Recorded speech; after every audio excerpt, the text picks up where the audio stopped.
अस्सलामु अलैकुम वरहमतुल्लाहि वबरकातुहू। उम्मीद है सब दोस्त अब आप खैरियत से होंगे।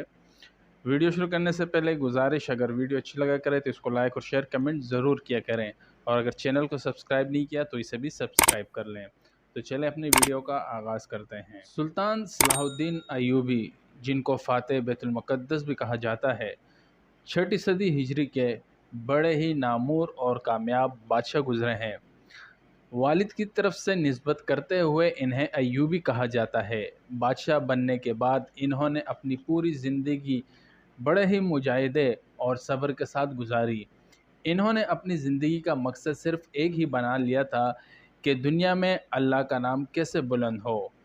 इनके कारनामों में सबसे बड़ा कारनामा ये है कि इन्होंने क़िबला अव्वल यानी बैतुल मुक़द्दस को आज़ाद कराया, जो तकरीबन 90 साल से ईसाइयों के कब्ज़े में था। ये वही क़िबला अव्वल है जहाँ हुज़ूर सल्लल्लाहु अलैहि वसल्लम ने अंबिया कराम की इमामत की थी और फिर वहाँ से आसमान का सफ़र किया।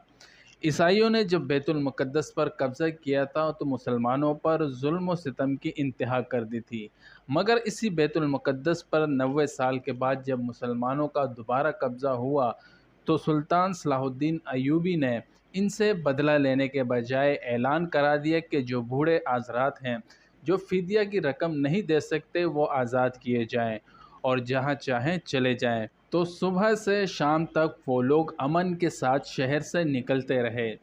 इसके साथ साथ इनको बैतुल मुक़द्दस की ज़ियारत की भी आम इजाज़त दी। सुल्तान सलाहुद्दीन अय्यूबी का ये वो एहसान था जिसको ईसाई दुनिया आज भी नहीं भुला सकती। सुल्तान सलाहुद्दीन अय्यूबी जहाँ एक तरफ मिस्र और शाम के बादशाह थे, तो वहीं दूसरी तरफ एक सच्चे पक्के मुसलमान भी थे। इल्म और अहले इल्म से बड़ा लगाव था। वो ख़ुद भी आलिम थे, नमाज के बड़े पाबंद थे।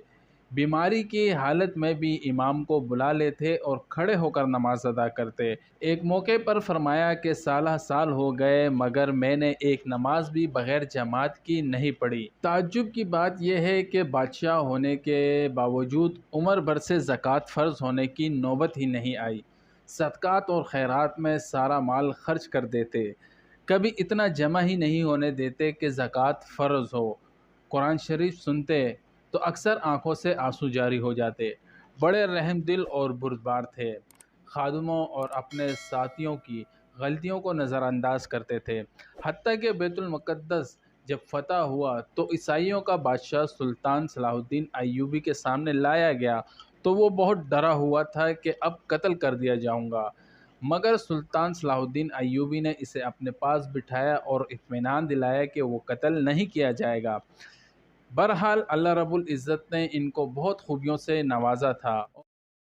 इसी हिजरी में इनका इंतकाल हुआ। और इसी के साथ दोस्तों अपनी वीडियो का इख्तिताम करता हूँ। उम्मीद है ये वीडियो आपको ज़रूर पसंद आई होगी। वमा अलैना इल्लल बलाग।